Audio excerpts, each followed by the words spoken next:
ito ay sumasalamin sa mga pagtupad sa mga pangako ng LGU Makati City at SDU Makati na baguhin ang mga buhay sa pamamagitan ng edukasyon.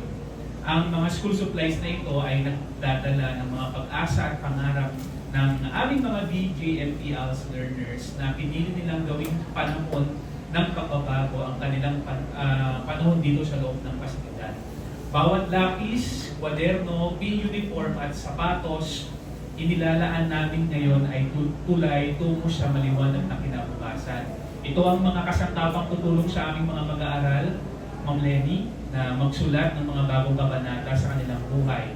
Mga kabanatang puno ng kaalaman, layunin, pagbabago at kapatawaran. Sa pamamagitan ng pakikipagtulungan ito, pinapatunayan namin na ang edukasyon ay walang hadlang at ang bawat individual ay karapat-dapat na matuto, lumago at mag-ambag ng makabuluhan sa lipunan.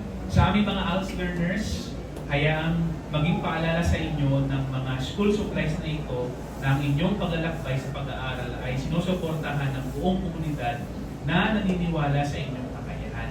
Ang inyong dedikasyon sa edukasyon ngayon ay inyong puhunan sa mga posibilidad na bukas. Sama-sama, hindi lang namin binibigay ang mga school supplies, aming pinagyayaman ng pag-asa, binubuo ng karakter, at umilikha ng mga daan tungo sa pangalawang pagkakataon. Ipinagdiriwang ng seremonyang ito ang kapangyarihan ng pakikipagtulungan sa pagbabago ng mga buhay sa pamamagitan ng edukasyon. Maraming salamat at mabuhay tayong lahat.